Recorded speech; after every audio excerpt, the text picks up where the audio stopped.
Hi, my name's Alex. I was formerly Jenny Lee Leonard. I got executed by police in Australia and basically have been tortured by a motorcycle gang that I was a dog and very, very cheap quality all over political parties, and they've made cartoons about this.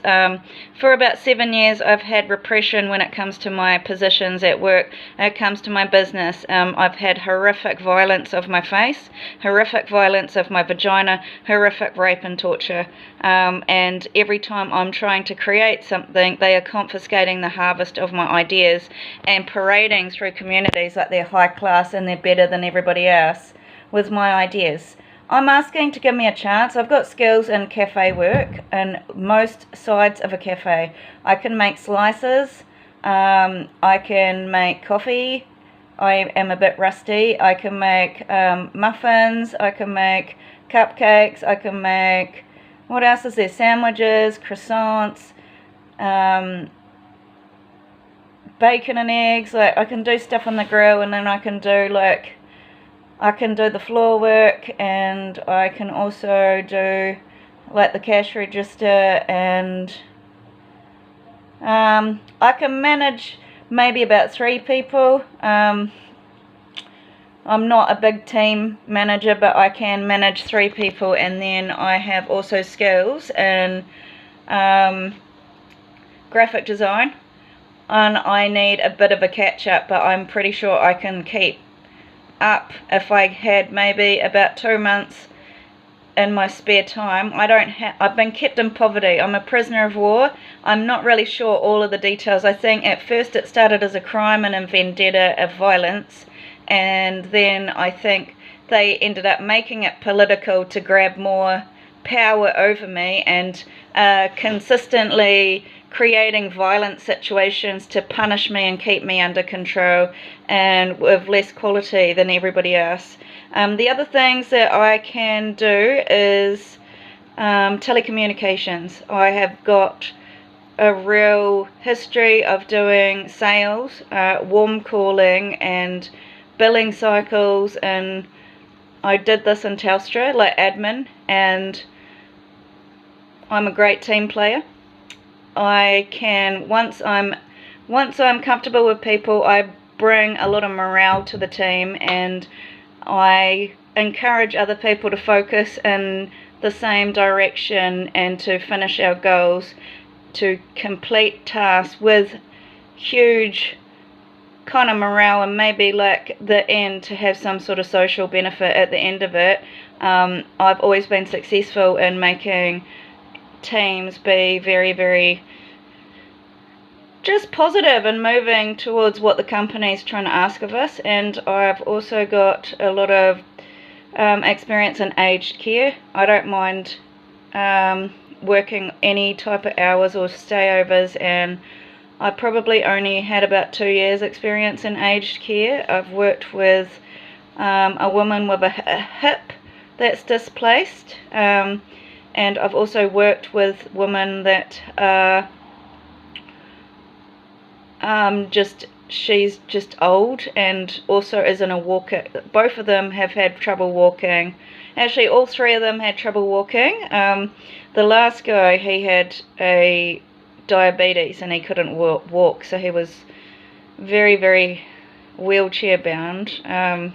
But there was also, I've worked for a few Filipino families, and they're very quiet and gentle family to work for. Very diverse group of aged clients that I worked for. So some were some wealthy areas in the North Shore, the Filipinos were, and then the ones in Australia weren't in rich areas at all. They were actually quite poor, and the ones in the elderly ladies with the ACC bills were in Blockhouse Bay.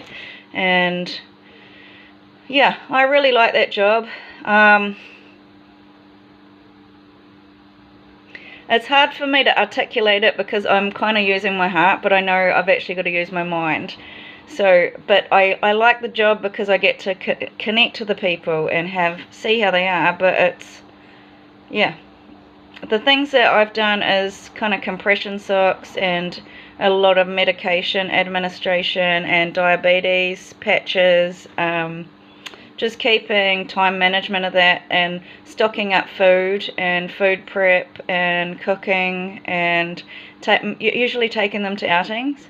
A lot of them, some of them went to church, some of them like to go to fashion sales, some of them like to go to just see their family down the road, or some of them just wanted to go on a drive and see places. I've also volunteered at like dementia wards, and I've also got skills in nannying.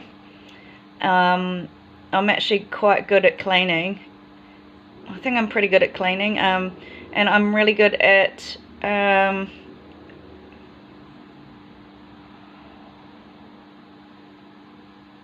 is that all? Yeah. I'm pretty enthusiastic worker, and I bring in a sense of just lightheartedness to the group, and hopefully maybe, you know, somebody will feel mercy for me, because I've been such an independent woman my whole life and worked hard for what I had and had my own sense of identity and confidence, and I'm a prisoner of these women that are beating me, who are lower than me and are like excruciatingly painfully on a level that I can't reach without somebody giving me trillions of dollars. So it's been a very horrible situation where they kind of have been chaining me to women so that they can be better than me and sort of torture me about appearances. And if you do listen to anything about my page, it is not delusional. It is really based on, I've been a prisoner of war while everybody's in a members group having fun, and I've got to keep running because of these clubs that are excluding me, and they're making the whole world like I'm hostage of this members group, where this Poppy and Kayla have totally excluded me all over the world, and I don't know what to do. It's very upsetting.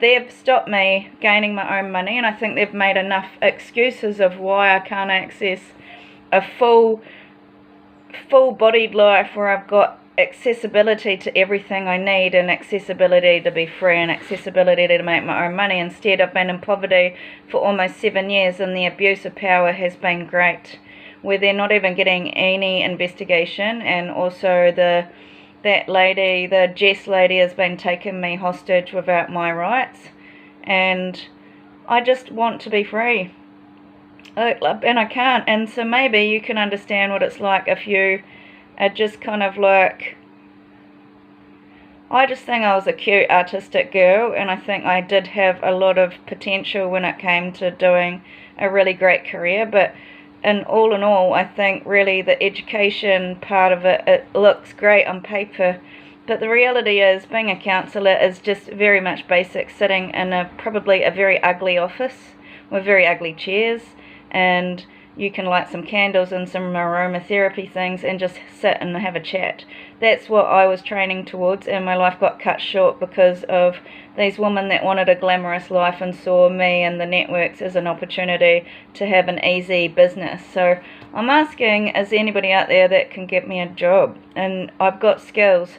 I just probably need some money of about 2 months, and then I can polish my life.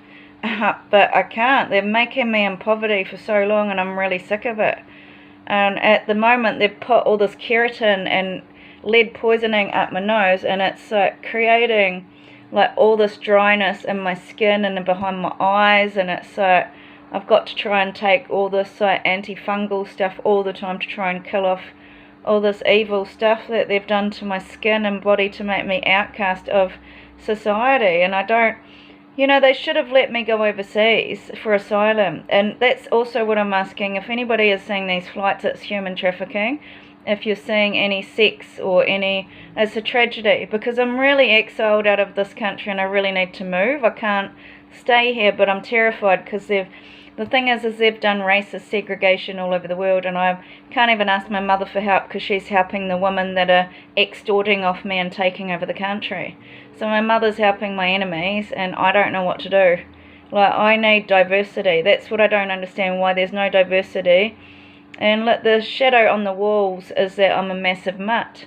All over, it's going to keep me really degraded as a mutt that shits and all this kind of horrible thing. And it's like, Why would anybody do that to somebody? Everywhere over the world, they gated me out as a leech and as a pest and as a loser on the couch, but I wasn't. I've never had my rights to get back on my feet after I got a job like 2 years ago. And so Amanda and Poppy and Leonie are really abusing my rights. Look, that's somebody I need to talk to. She's demonstrating abuse of privilege to get in the way for me to access somebody that could help me move forward. Like, they're really abusing their rights, my rights. It's my right to have witnesses to what happened, and she's abusing me by interfering with my witnesses.